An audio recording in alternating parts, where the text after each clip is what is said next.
My name is Amrit. We have a on-grid solar system made by Solar. I think it's around 1.5 to 2 kilowatt system with 8 15 ampere hour lead acid battery and an inverter.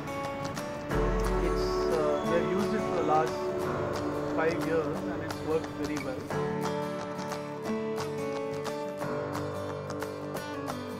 The reason we went for solar is we believe that it is a better approach for the future, and as we can see now the world is moving in that direction.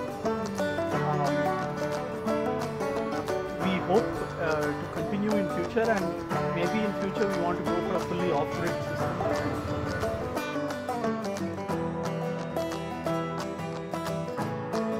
Some hitches, but they were very supportive in coming and rectifying all the problems, and it has worked now flawlessly for the last 5.5 years. And we have generally found competence of the technicians is excellent, and their general assembly quality is very good.